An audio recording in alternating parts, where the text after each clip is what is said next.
Have you ever found yourself ignoring important things in your life? Do you ever feel like you're wasting hours and hours of your days doing meaningless activities? Well, today we're going to be talking about distractions, and we're going to try and help you overcome them. This is At the Root of Knowledge.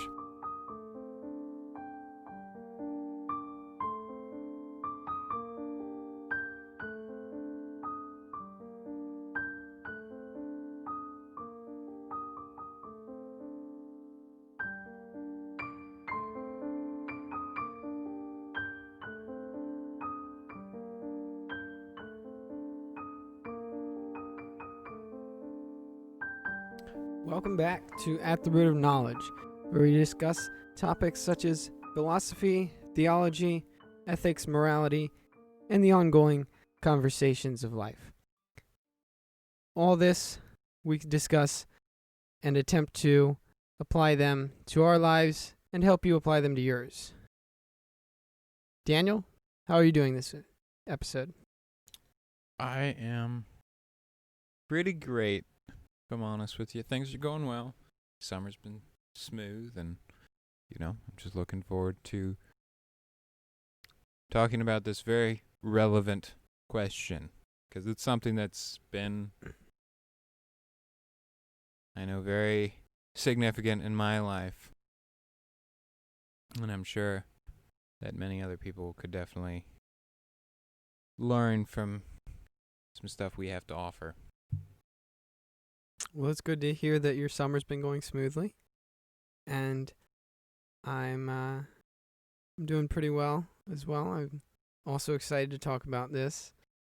I think it's going to be a very in-depth topic. I mean, distractions. Just starting out, we really should define what is a distraction. I think that's a great place to start. Because, I mean, you can think about anything as a distraction from anything else, really, unless you have a very defined meaning for what it is. So what is a distraction? What do I think? Fundamentally. Fundamentally, I would say a distraction is something, most fundamentally, something that distracts or subtracts from your attention. It keeps you from focusing fully on something else. So, a distraction is something that might inhibit you from having your full concentration set on the task at hand. Yes, yep.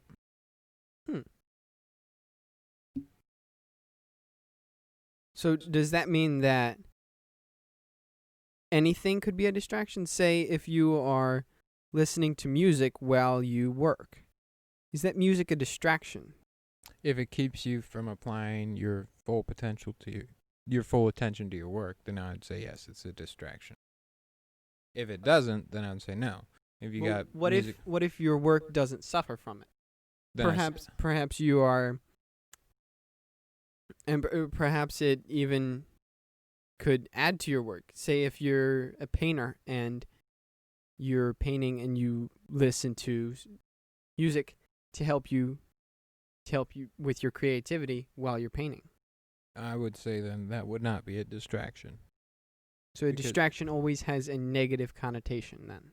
No, I would just say it simply limits your ability to focus.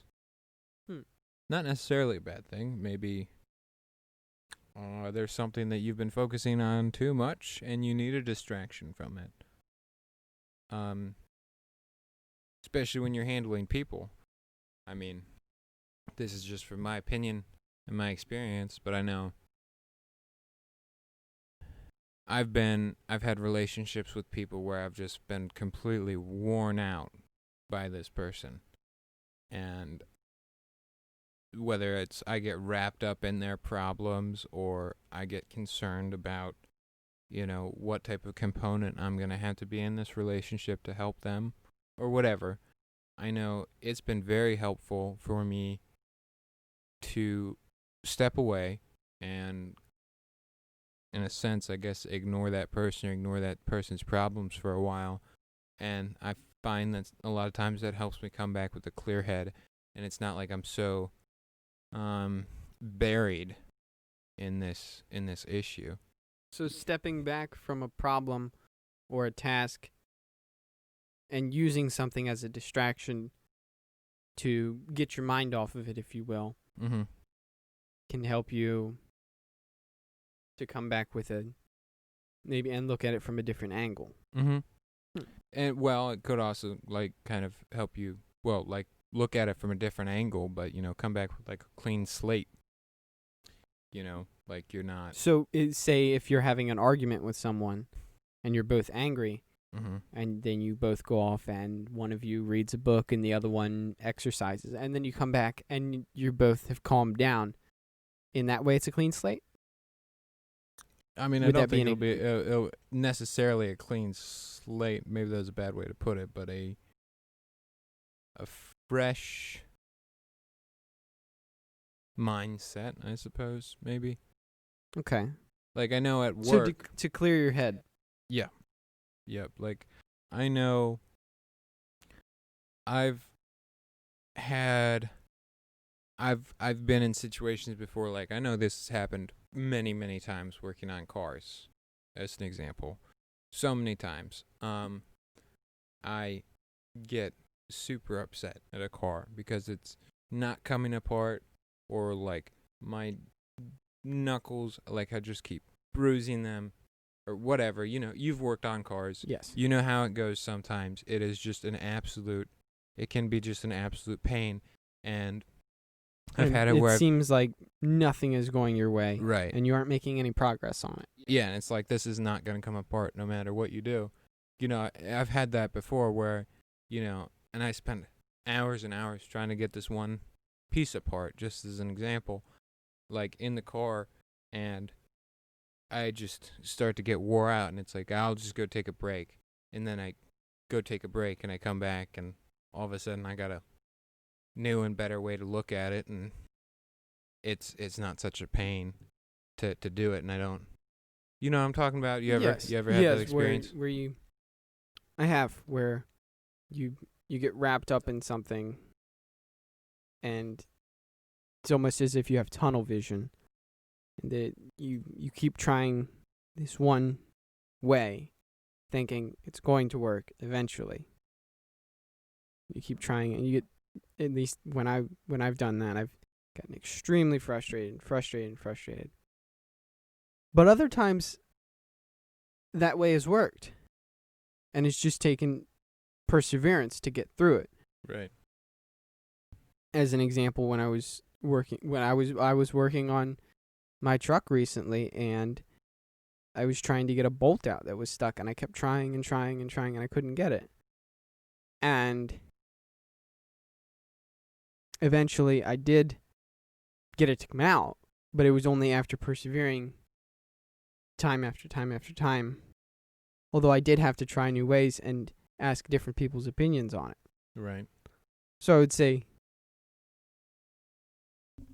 I would say I did have to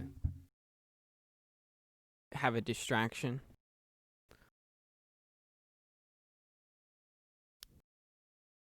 So then, going along with that, necessary distractions.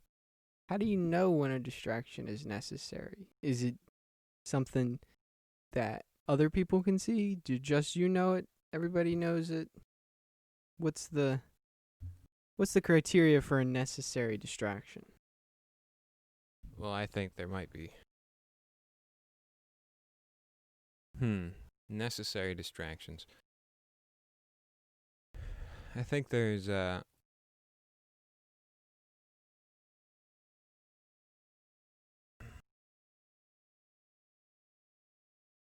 when you're not able to devote yourself. Okay, let me step back for a minute. So, if something is You generally want to make, from my experience, if something seems too difficult or too daunting of a task to handle, I'll try and do what I can to make it seem easy to help me want to do it. So when you're talking about distractions, if there's something that can distract you or take your mind off of something that you can use to make it easier to complete the task without inhibiting your ability to do it, if you can get utility out of the distraction, then I would say not necessarily necessary, but it's not bad. So, but what if that distraction then causes you not to have as much efficiency in time? Is it still a necessary distraction? If you gotta distract yourself in order to complete the task, then I'd say, what if you're just not disciplined enough, though? okay, so if, for example, you want to have a conversation with somebody, Okay. and you need to tell them something that is heavy on your mind, and it's hard for you to say what you're thinking, it might be useful to crack a joke or talk about something that's not so high intensity to talk about, To calm yourself down, or maybe calm the... to make it easier to say what you're trying to say. What if you do that and your message is misinterpreted then? I think the best thing you can do is just try and clarify your position. But that didn't really answer your first question. What if it makes you less efficient, or it's just because of a lack of self-discipline? Well, right, you should strive to have more self-discipline, but if you feel like the probability of you not completing the task will be higher by you beating yourself up for allowing yourself to get distracted, then there might be utility in allowing your mind to, I don't want to say wander off, but get absorbed in something else. To be relaxed. Yes, like if you feel like, well, I don't want to say feel, if rationally it seems like it could be, I know I've done this a lot at work. I'll go up against the task that's I'm terrified to take on, whether it's on a side job or, for my job. One of my tactics is to intentionally distract myself a little bit, and that can help to relieve the pressure from having to perform a little bit. I mean, you still got to keep working as long as you're still moving forward with what you're moving towards. Obviously more self-discipline. You want to be more self-disciplined. In my opinion, you want to be more self-disciplined. You want to be able to tell yourself no and willing to tell yourself no more often. But, if it's really hard for you to take those first steps or several steps or whatever, maybe you will be a little bit less efficient than you have the potential to be. But if it gives you the assurance that you're more likely to complete the task, I think it's worth it. That's just from my experience. Okay. So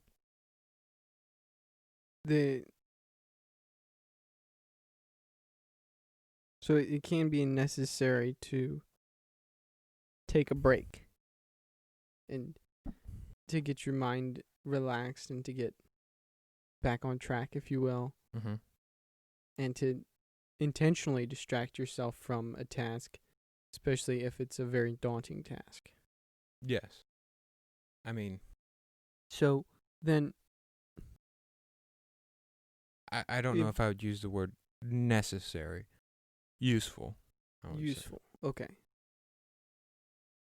So not necessary, but useful to do. That's a useful tactic. Yes. I mean, Is there another tactic that could be used, and to go along with that also? That tactic. It to me, it seems that tactic is very easy to get mixed up. It's a very blurry line when you get distracted, or you distract yourself from something, and you just continue to be distracted from it, and you push it off. that's most definitely a possibility. And like I'm saying, it's not, I wouldn't characterize that as the best strategy all of the time. You know, I think a better strategy would be to just keep the intensity up, keep the focus on, and keep pushing. But, you know, if I'm just saying, I would rather do that than fight with the pain and conflict of wanting to quit, if that makes sense. Yes, But, it does. I mean, Is there a better? Yeah, okay, blurry line. Okay, so what I would say to that is accountability is where that tactic is most easily used. If you have a system of accountability that you know will keep you in line. For example, you're at work, you're working on a big project. You know, for me, I would be at a customer's facility, or maybe even, you know, on a side project, and I'm tackling this big job that I know could go very hairy, like whatever, changing a transmission, or, you know, taking apart an exhaust, you know, something that's not, or like a timing chain that's just like a pain. something that's very in depth. Yes, something that's like difficult, and there's a million things that can go wrong. You know, like one tactic I would use would be talk to the customer, you know what I mean? And talk about something not what you're about to work on. And the thing is, if the customer's paying for your time, you know they're not going to want to keep talking and talking and talking. Or if you're at work, you know people are going to check up on you. So it's not like you're going to run off, and let's say you're on the clock. For most people, I'd say most decent people, you know, they're not going to just sit there and milk the clock, you know what I mean? They're going to try and be useful. So, like, Then what about like a smoke break? Because I see this all the time where people they're working on something, and I mean you hear the term all the time, take 5. I mean I heard it when I was working at construction. I heard it when I would get frustrated and I'm working on a piece of equipment, whether it's a lawnmower or a weed whacker or a car. I would constantly hear that term, take 5. Okay. But then you also hear the term a lot, a smoke break. Right. And Go ahead. I feel like the difference between a smoke break and take 5, I feel like at least the connotation for take 5 is to clear your head and to find a way to better orient yourself to the task at hand. Whereas a smoke break, I feel like it could be used for that. More often than not, I feel like the purpose there is in the title, smoke break. It is to smoke. It's not a break to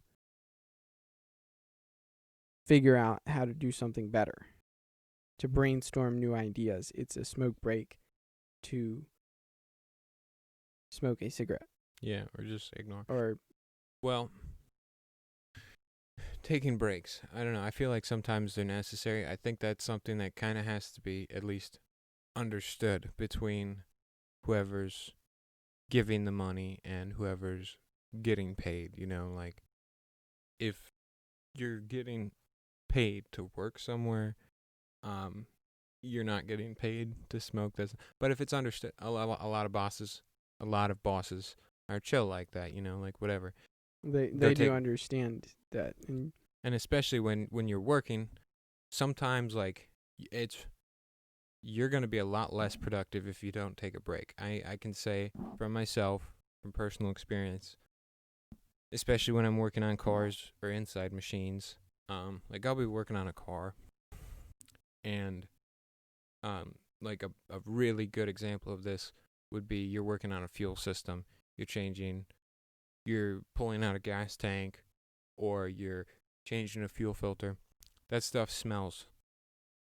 Like the fumes that come off of that are so, well, if you've ever worked in a car, you know what I'm talking about. If you've had that gasoline and you've just been inhaling that stuff, and you're like under a car, and you can put a fan on it or whatever if you want to, but there's no way of avoiding it. You spend 45 minutes messing around with this gas tank. You gotta stop, take a break. You gotta walk away from that. Otherwise, you'll get so light. There are definitely periods, or you're working really hard. Like that's just one example. Like sometimes you just need to take a break if you want to be able to keep going and be productive, I guess is what I'm saying. But really, like, you're doing something very physically demanding. I've almost passed out several times, where it's like, I got to take a break or I will pass out. I have passed out, before working. I've even been on jobs before where, you try and set stuff up so that you're not taking anyone's money, right? For you to not do anything. That's what I'm thinking. Okay.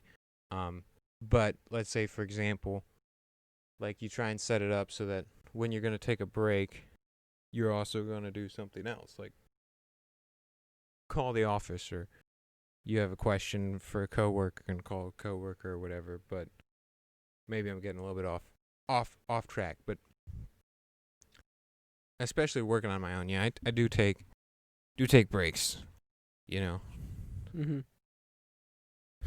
Yeah, I think that's a good tactic to use when you're working, if you want to sustain your work over a long period of time, to where you don't have to quit halfway through the day because you can't last that long, especially when you're expending a lot of physical energy or mental energy for that point. I've had times where I've been trying to study or trying to write a paper or something, and I spent hours on it, and at a certain point I just have to stop. I have to take a break, or at least I feel compulsively obligated to take a break. Yes. And see, that's why I was asking about something like discipline, where I was wondering, is it just I'm not disciplined enough, and so I can't keep doing that, or is it at a certain point? Because there are some people who are incredibly productive who work 70, 80 hours a week, but are they really working that entire time? Are they working the entire time, or are they taking breaks throughout? Well, let me I think discipline is important. You should always strive for the maximum amount of discipline, and even discipline your distractions and your breaks. When I was at UC, University of Cincinnati, I was only there full time for one semester, and I was there part time for another semester before I transferred to a different school. But for that first semester, the workload was such a shock to me because it's nothing like high school. It was nothing like my high school. And the way I got through it was I set up accountability boundaries, and I intentionally took breaks. And this was literally how I got through it. I would wake up at like 2 or 3 o'clock in the morning, right? And I would intentionally leave some homework undone till the morning before it was due, not completed or whatever. I would do this on purpose. And then I would go to school at like 3, 4 o'clock in the morning. And I would show up, and I would go to the 24-hour library, and I would sit down, and I would work. Monday mornings especially, because I always had something to do at 8 o'clock on Monday morning. So that was a really, really big one. Anyways, I knew if I didn't get it done and submitted by 8 o'clock, I got a 0. So that was my incentive, if you will, to complete the task. And I would schedule it out so that I would take smoke breaks on purpose. And that really, honestly, that helped me get through the day so much, because I fall asleep. If I'm sitting, not moving, after like 3 or 4 hours, guaranteed I will fall asleep. So what I'd actually do is I'd go into the library and get to work. I would work for like 2 hours. 5:30 to 6 o'clock, I would give myself a little bit of room. I'd go outside. I'd go off the property because there was a nicotine-free campus. Go off the property, walk 3 minutes off the campus. I'd smoke. I'd walk back. And then I'd work again. And I knew I needed to get back to work because I knew that assignment needed to be turned in. So it wasn't like I was going to shoot myself in the foot and not do it. But the break helped me keep my focus, because I'd fall asleep. If I showed up at 3 o'clock in the morning and I worked all the way till 8, I would definitely fall asleep. And, it happened like once or twice, I think, that between classes I went to do work on schoolwork and I fell asleep. And then no, maybe that only happened once. I slept through the class because I was working on homework or whatever. Mm-hmm. It happened in calculus. But that was a very useful tactic for me. But I had accountability. I had a structure to follow. It wasn't like unpredictable or undisciplined in the way I was doing it. I certainly didn't feel like it. I felt feel like that first semester was one of the most disciplined periods of my life, because I had to pass all my classes and I was paying for it. I had some help. It wasn't like I didn't get any financial aid, and it wasn't like my parents weren't helping me at all. They did what they could, but there was still a lot to pay, and so I had to find time to work outside of that. And I spent 60 hours a week working on school every week, and that was classes and homework. And then I had to make enough money on top of that. So I was very busy, but especially by like 2 months in, I felt, but I would take breaks a lot on purpose. And that I firmly believe that helped me get through it. Very good. So we've talked a lot about positives of distractions, positive taking breaks, and what about the negatives, the bad distractions? What constitutes a bad distraction? Mm-hmm. I think we've said something about that, but I'd like a very in-depth meaning on what we mean by a bad distraction. Mm-hmm. And how can we limit bad distractions? And what have some things that have worked for you? Because to me, a bad distraction is something, is an outside. No.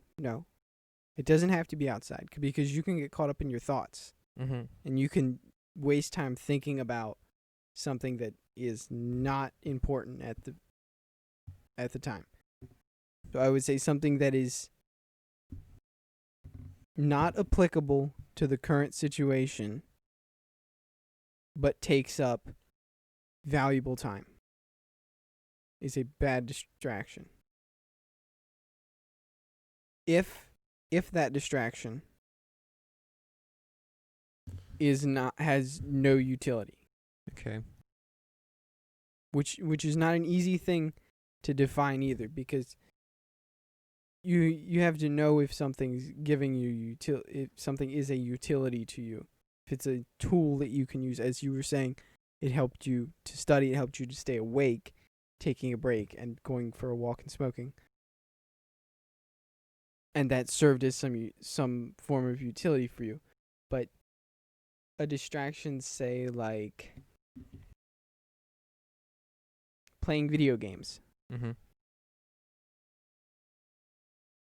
I would say it is a bad distraction if you have, for instance, homework.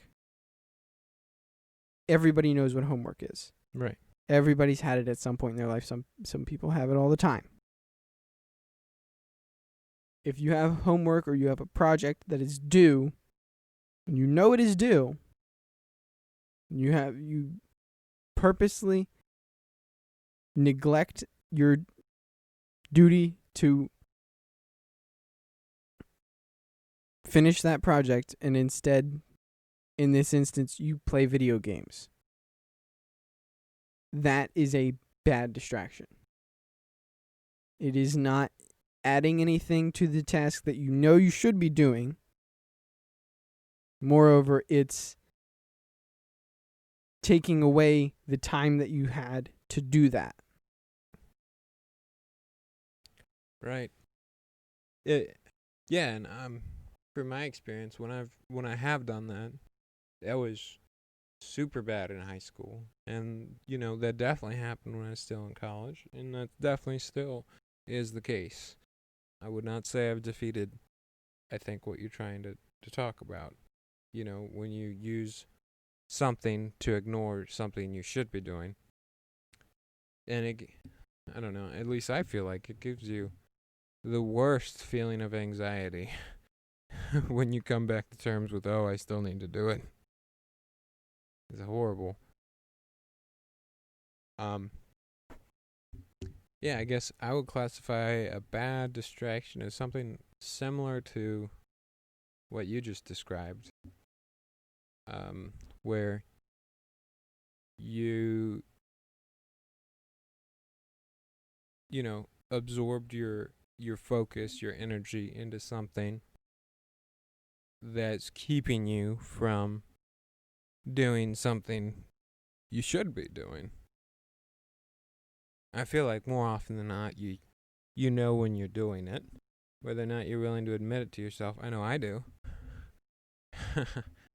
I do. I should be going to bed, but instead I'm gonna watch one more episode or sit here and talk with this person for another 3 hours.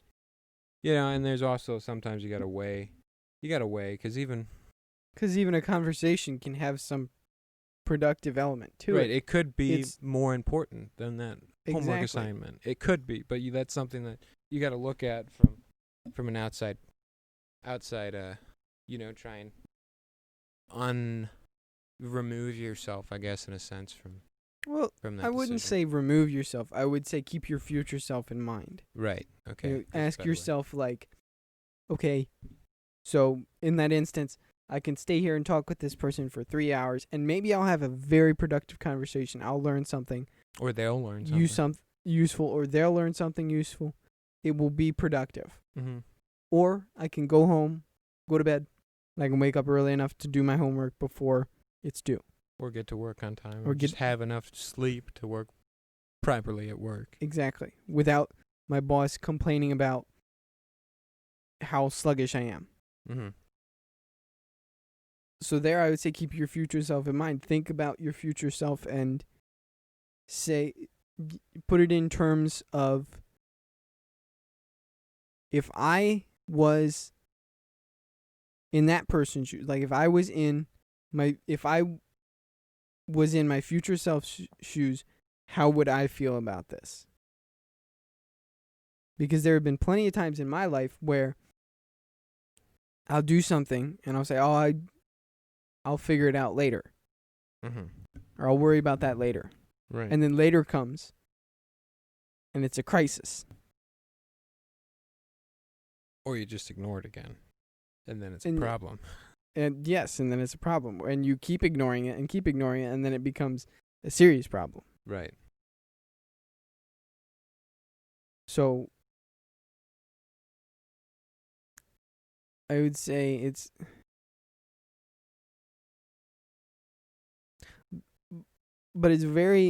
a very complex thing trying to keep your future self in mind, because I mean when you attempt to do that, there's a lot of unknown factors that could happen at that time. For instance, if you're someone who your work depends on the weather, Mm-hmm. and you also are going to school, Mm-hmm. you might be having that productive conversation with someone, and maybe the weather, the forecast for tomorrow is rain. So you have to work tomorrow, but it's looking like it's going to rain, so you don't have to go to work. That's it's just an example of an unforeseen thing, or something that you cannot fully predict what the outcome will be. Great. And I'll just, admit, I've, been in situations where it's like, I can afford to wake up late tomorrow, because I'm doing exactly that, having a conversation with someone. Mm-hmm. And,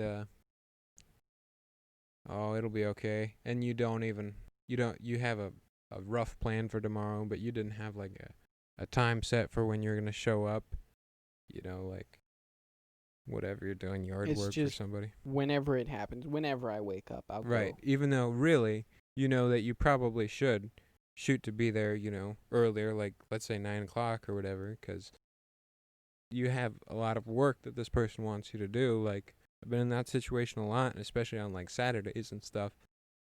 And you're just like, it'll be all right. I'll just stay up and talk with this person or do whatever. Or watch another episode. Or watch another episode. And then you end up Or waking. listen to another podcast. Or listen.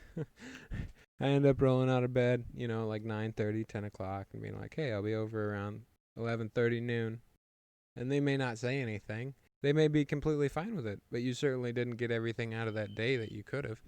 I've had that happen plenty of times where, it's not like it's going to bother them if you show up late, but like this person, if you actually care about your customer, needs their yard taken care of, or needs this new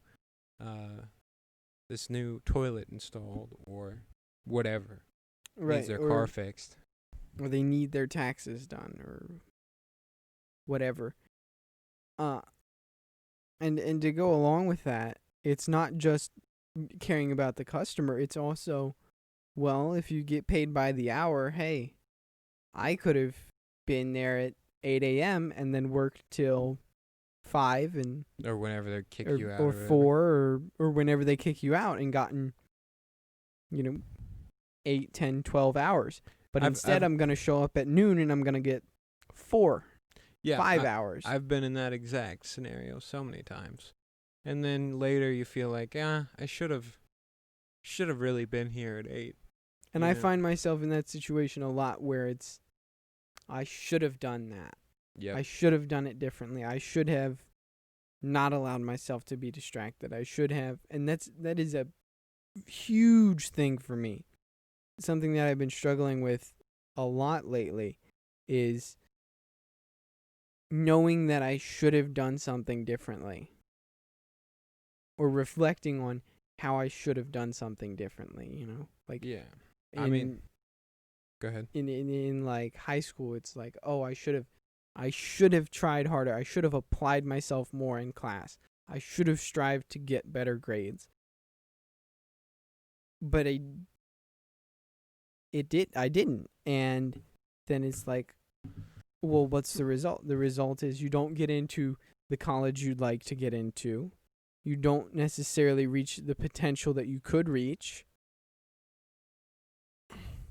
And that's something that's on my mind a lot. It's like, okay, so how much are my actions now affecting my result later? And it's constant. Every action now is I mean, for every action there is an equal and opposite reaction. That is that is exactly true in this situation. Every action you take now has a equal reaction later. If you allow yourself to be distracted now from something that you should be doing, you know you should be doing it, and you could do it, but you allow yourself to be distracted, then later on, something else is going to come up. Something else will happen because you were distracted. You got distracted and you didn't show up to work. Now you don't have as good of a paycheck. Now you can't pay your bills. And now you have to...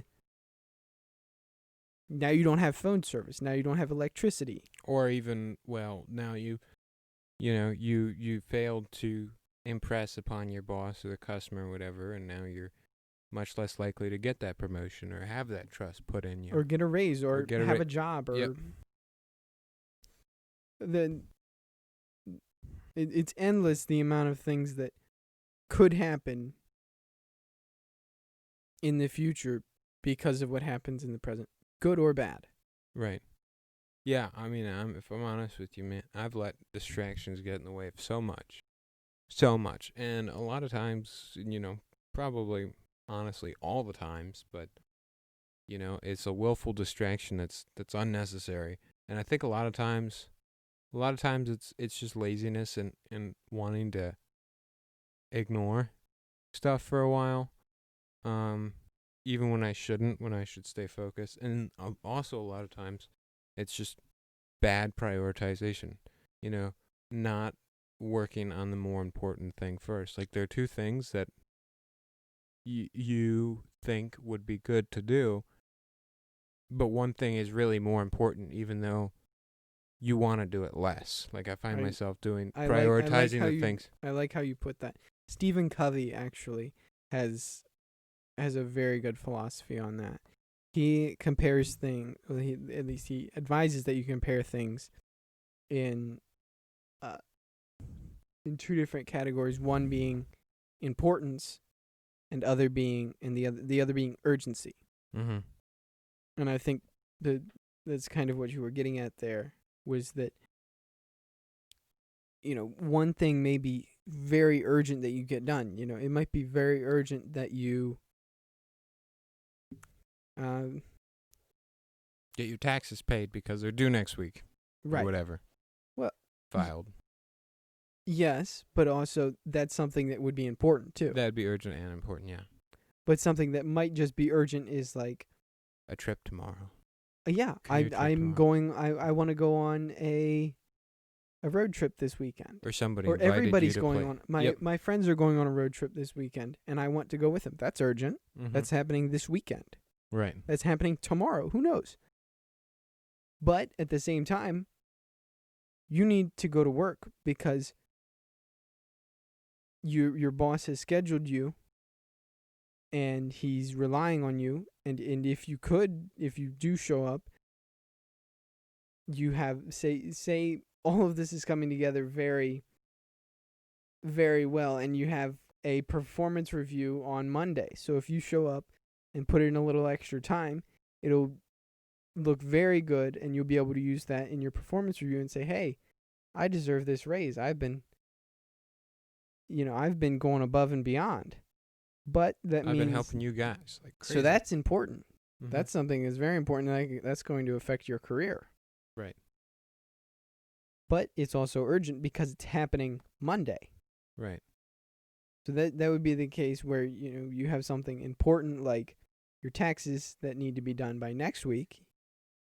Plus you have this road trip that's urgent, and you have something like this situation with your job where it's important and is urgent. So in that scenario, maybe you have to pick one, or you have to pick two that you can get done, and the rest is just going to have to wait till another time. Yeah, or be ignored.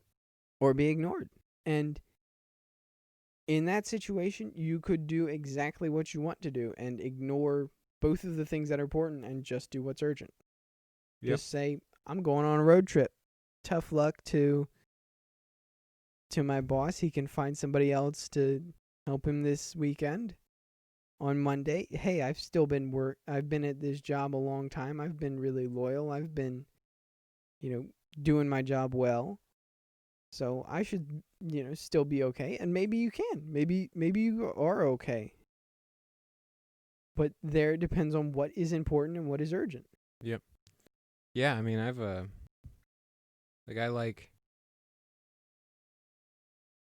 enjoy working, I enjoy a lot of side jobs. Sometimes I really enjoy working, like if I get really into something. But I feel like I find myself like, so I usually want to work, you know what I mean? Whether it's a side job or it's for my job, or like that's usually what I want to do. And I find myself a lot of times working, trying to make money and do something where I feel useful, but I let that work get in the way of important things.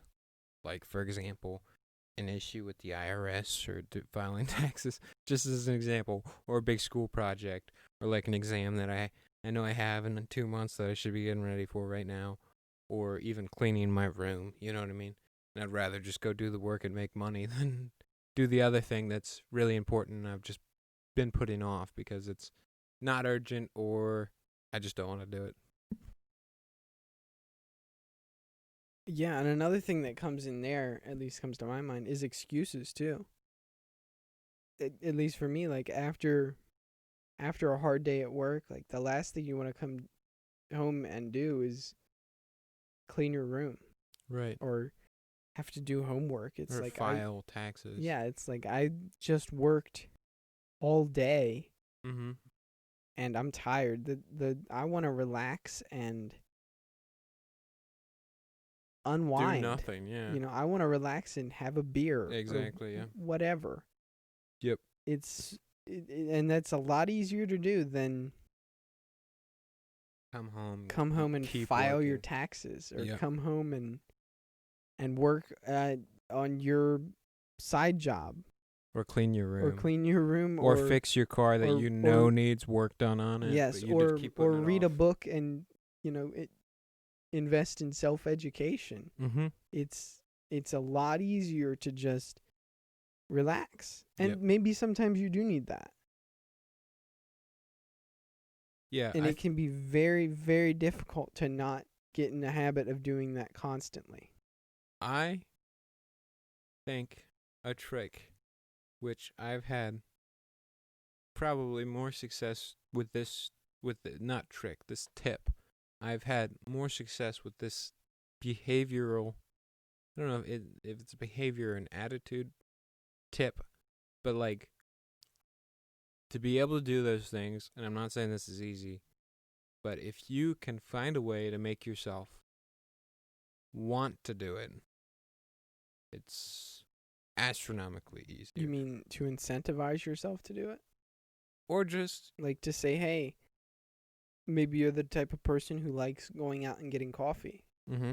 So you say, hey, if every day this week when I come home from work, I do, or you plan it out very detailed to where you say, if on Monday I come home from work and I clean my room, if on Tuesday I come home from work and I file my taxes, if on Wednesday I come home from work and I work on my car, if on Thursday I come home from work and I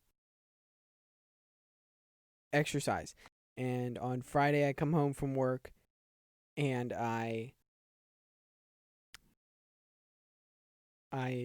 do homework. do homework. Sure.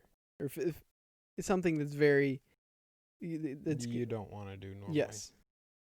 And you do that all week, and then you say, okay, if I do that every single day, then on Saturday and on Saturday, or maybe Saturday and Sunday, I get to go out and have coffee.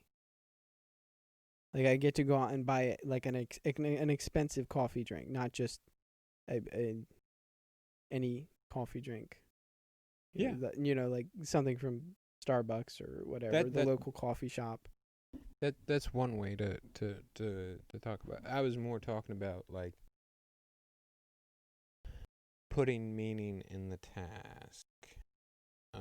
So for example, For example, finding that you making yourself invested. Okay, let me try and give you an example. So, praying, okay? I get distracted a lot when I pray. And one thing that's helped is if I find myself getting distracted when I'm praying, I'll stop and I'll ask myself, do I want to pray? And the idea is to get with conviction the answer yes. And if that doesn't immediately come back, figure out why it's not yes, and ask, this is a reflection,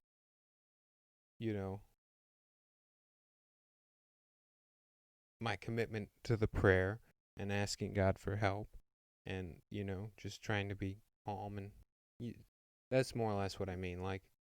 Or with cleaning your room, as an example, if you don't want to clean your room, ask yourself, that's really the big thing. Ask yourself if you want to do it. And don't do it until you have a yes response to that question. I'd argue don't do it. Well, I don't know if you should not do it. I mean, find a yes response to that question. Yeah, and a yes and why. Yeah. Not just, do I want to do this? Yes. Do I want to do this? Yes, because it's going to help me get my room organized. And if I can get my room organized, then I can get my life a little more organized. If I get my life place to live. Yes, and if I live in a nice place to, if I sleep in a nice place, then maybe I can get my house organized. Right. Yeah. And so on and so forth. Make yourself want to do it. And a lot of it is also not making it out to be so difficult to do, and instead just taking little bites, I agree with that. Continuous little bites. It can be very hard waking up on, towards the end of the week, waking up and wanting to go to work if you've had a really hard week. Mm-hmm. Seeing, or maybe even halfway through the week, you're having a tough week, or even Monday if you had a great weekend. Sure, yeah, even Monday, and and then the only thing you see is Monday, Tuesday, Wednesday, Thursday, Friday. You see all 5 days ahead of you, and you want to fall flat on your face Monday morning. Mm-hmm. And yeah, I think there you got to break it down into little pieces. You got to. And I'd say give yourself little goals. That's what I've done sometimes. It's okay, it's Monday. Yeah, this isn't going to be easy. The one thing I don't like to do is to try to hide things from myself. Mm-hmm. You try to make it out oh yeah, this is going to be easy. It'll be easy to get through this week. Right, but you certainly don't want to make it You're lying to yourself. And I don't think you should lie to yourself about something like that, because at a certain point you just have to reason with yourself and say, this is it. This is how it lays out, and put it all on the table. And then I think that's a very healthy thing to do, is to, unfortunately I don't have any evidence for this, but it's been good for me at least to say, hey, have a conversation with myself and to tell myself, look, I've got 5 days of hard work ahead of me. And if I keep looking at it like this, there's no way I'm going to get through it. But if I take on just today, maybe I can get through the first half of the day and make it to lunchtime. And if I can make it to lunchtime, then I'll have a bit of a break. And start to think like that not to see the half of the day that you have before lunch, but to see the lunch that you're going to have. It's to break it up to where you think, oh, okay, I don't have 5 days straight of work. I have a couple hours of work, and then I have a lunch break. And then, after that, I have a couple more hours, and then I'm off for work for all these other hours, and then I get to go to sleep, and then then I have to work again. There's a lot. You just make yourself realize there's time in between. It's not all just Not as bad work. as it seems, making it out to be bad. Exactly, and that's something that I do a lot. Is I make things out to be way worse than they are. Way like worse. cleaning your room, it's like, oh, this is It's like this is a dump. This is gonna be miserable, and it's like, yeah, but the end result, it'll be better for you because you'll know where everything is, and maybe you won't stumble around in the morning trying to find your keys or your wallet or something. And also, you know what? Maybe you can listen to music while you're doing it, and that might be something that you enjoy doing. right. Or maybe you can listen to a podcast, or you can watch a video while you're doing it. You Or know, maybe you might not get as much out of the video, but maybe it's just something that it distracts you enough to where it's tolerable to do it. Or maybe you've got a girlfriend that, you enjoy and she would love to help you clean your room. Like, hey, you get an opportunity to hang out with your girlfriend. Exactly, and it's something you can do together, and maybe a bonding experience comes out of it too. Yeah. Yeah, no, I've often found myself just being like, oh, this is too hard. I don't want to do it. So I put it off. Worse and worse. As it's sitting there, not done.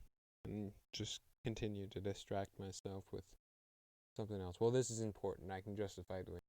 This is work. I can justify doing work. I'm making money or whatever. Yeah. Or with exercising. You know, the exercising is the big thing there is like that's a voluntary thing.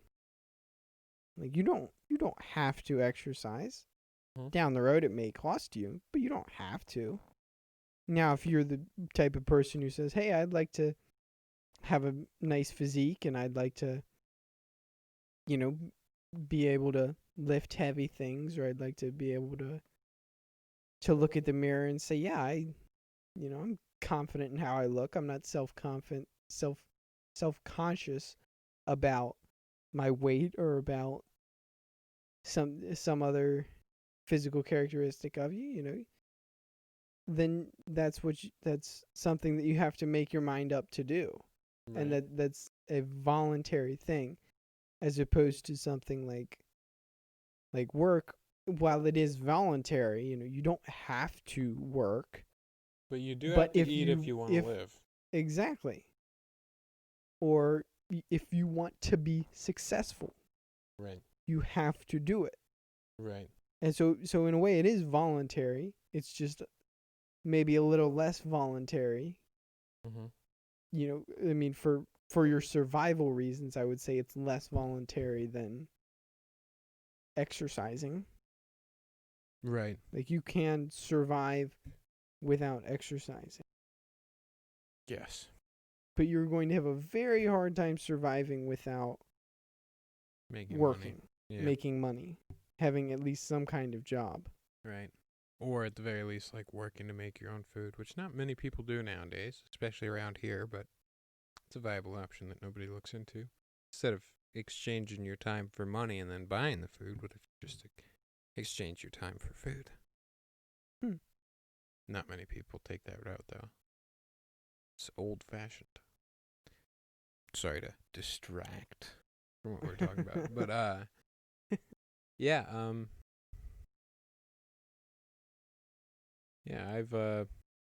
I think you made some really good points there. But this is a little bit off, but I remember back when I was in high school, I absolutely loathed exams. I loved exam week because there was no homework, but I loathed exams because I knew I wasn't going to study for them, and I was just going to go in there. I haven't done it so much because I haven't had the time for it. I haven't made the time for it, but I used to spend, you were there too, for a lot of it, just make projects, I'm going to make a knife, I'm going to make a forge, whatever. I'm going to make a go-kart. I'm going to make this fancy magnet thing that, I can pick stuff up with this magnet and then, or whatever the project, potato gun, air cannon, whatever it was. I loved making projects like that, bombs, I never made a bomb. I wanted to, but I never did. But whatever the project was, I enjoyed doing that type of stuff. And during exam week, that was the time I got the most garage time because I was not going to worry about those exams, and I was determined to do something that I could justify for not doing the exams. For a lot of exam weeks, I'd just go into the garage, and I would work on all those projects that I was too intimidated to.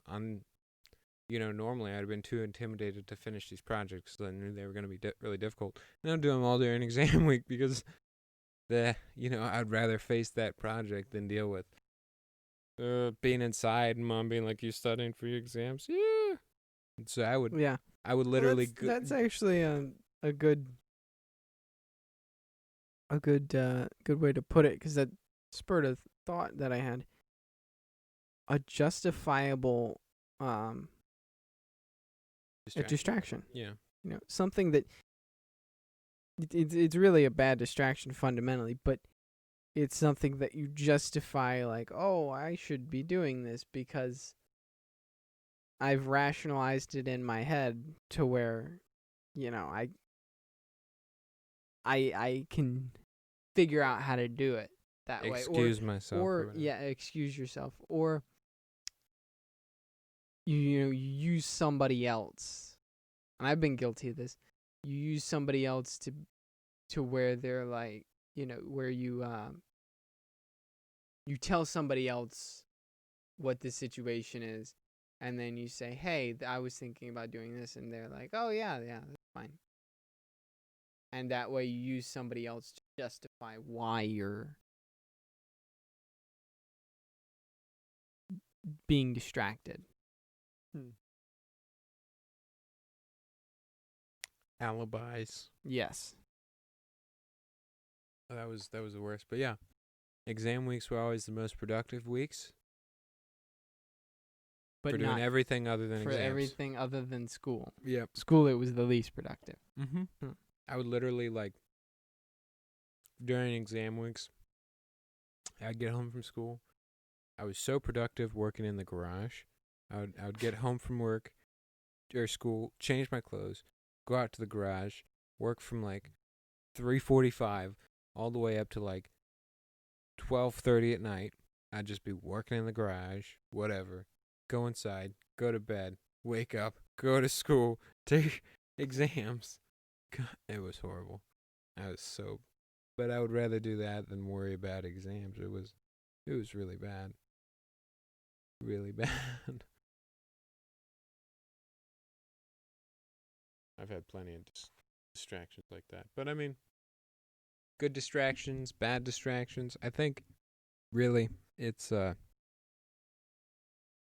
if you can find a way to not distract your attention from the things that line up with your priorities as far as what you should be doing and your values, as far as what's important to you and your mission and all that, then don't use distractions. You know what I mean? As much as possible, you want to move directly towards where you're going. But it may be helpful sometimes to distract yourself. And if it is going to be more helpful, then it might not be a bad idea to use a distraction. Even take a break. Go on vacation, especially if you can be disciplined with how you allow yourself to be distracted. I think, at least for myself, human nature, it's really hard to regulate that, and kind of regulating that is something that must be done carefully and can, like you said, very, very, very easily be abused, And like I was saying earlier, if you are going to distract yourself, some sort of accountability, be it your word to another person if you know that's going to keep you honest, or being on the clock if you know that's going to keep you honest, or maybe even your pride, if you know that's going to keep you honest. Something to keep you accountable so that your distraction doesn't actually cost. Is only going to be useful, if that makes sense. If, so that you have a way of knowing that your distraction will be useful. Then allow yourself to be distracted. And I feel like everybody, I don't know if I said this, but I'm pretty sure we all need distractions once in a while. Like, I don't think we're designed to just go nonstop forever. Some people are better at it than others. But I would say, as a whole, humans need some distraction to stay sane. I agree with that. Everyone needs something. A hobby. Instrument. An instrument. Something that they indulge, if you will, themselves a little bit.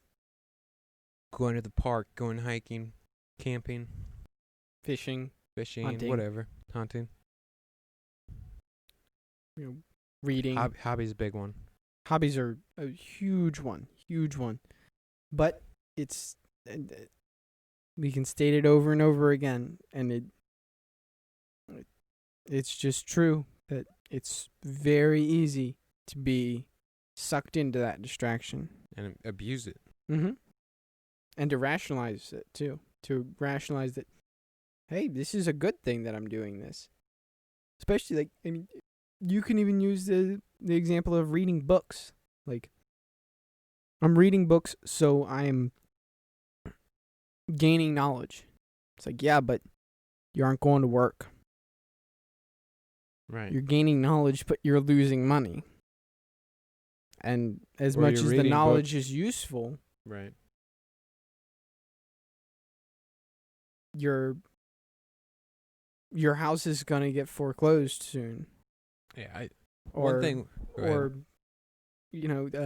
I'm reading books all the time, but I'm not paying any attention to my kids or my marriage. That's exactly, yeah. That's a big thing, is distracting from other people or distracting from tension in a relationship with someone. I'm sorry to just interject like that, but yeah, like exactly what you said, or you changing topics, you're distracting the conversation from the stuff that actually needs to be said. I've done that plenty of times, or you hide your opinion. Like, you think someone really messed up and needs to change, but you don't have what it takes to tell them. Or you messed up and need to change, but you don't have what it takes to tell them. You don't have what it takes to own up to it? Own up to it, or tell them, hey, look, I can't tolerate this anymore. We gotta stop, or you gotta change. We have to come to a compromise of what would be tolerable for the both of us. Right. Something. But it Jordan can't keep Peterson going has on some like this. very good material. Just as a side note, he has some very good material on that, about coming to a compromise in a relationship and standing up for yourself, being somewhat disagreeable to the point where you can negotiate on behalf of yourself and not honestly get walked all over. Yeah. Yeah, I've been walked all over so many times, and I feel like most times I've been walked over, it hasn't been because anyone's walking on top of me. It's because I lie down and let them walk on me. Yeah, which is horrible to say. Which people will do that though. Especially people if you will lay encourage down them to. and let you walk on them, and if you lay down, someone will walk on you. Yep. It doesn't matter. If you lay down long enough, someone will walk all over you. Yep. I've done it. I'm not proud to admit it, but there have been plenty of times it's like I've basically invited people to take advantage of me so horribly. Mm-hmm. And you encourage it. Yeah, you I was too encourage ashamed it. to It's say like, what I mean, I had a couple of friends a while back where it was just that, and it was like every time we hung out, they would take advantage of me one way or another, whether it be me buying them things or whether taking advantage of my, what I would say, generosity in a way. But we talked about that in our generosity podcast, how you can be too generous and you can be too nice to someone. Right. To the Yeah. point where you're hurting them. Yes. And you encourage their bad behavior.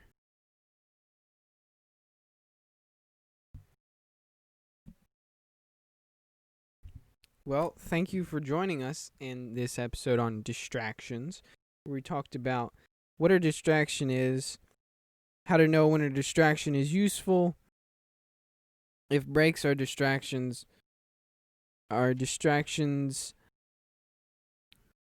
bad or good, what constitutes bad and good distractions,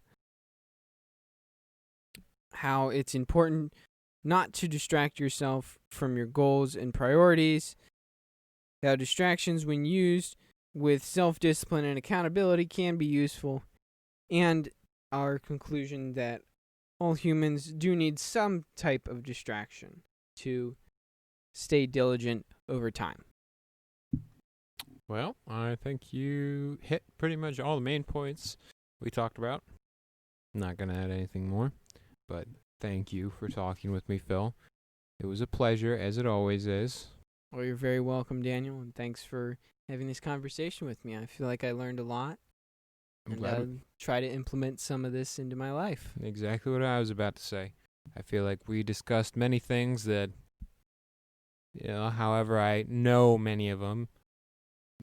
Some of them I didn't know. A lot of it's not practiced well, and it's not fully enough realized, Mhm. and there's And some of it I feel like was brought into the forefront of my mind that I Mhm. can be very conscious of it now. Yes, I would do very well to apply much of what we just spoke about more consistently and intentionally. And I would like to say thank you to all those people out there listening. We hope you got something out of this. If you did, please let us know. If there's anything else that you think we should have talked about, maybe we missed, we're open to hear it. Feel free to email us. You can follow us on Facebook or Instagram on Google Play or Google Music. Google Play? Google Play Music, Spotify, or Podbeam. Those are all at The Root of Knowledge. And we have a YouTube channel now also. So feel free to go check that out. And, feel free to leave comments. We appreciate you guys listening and for the feedback we have had. This is a learning thing, and we want to learn with you guys. So that's all. This is At the Root of Knowledge. Goodbye.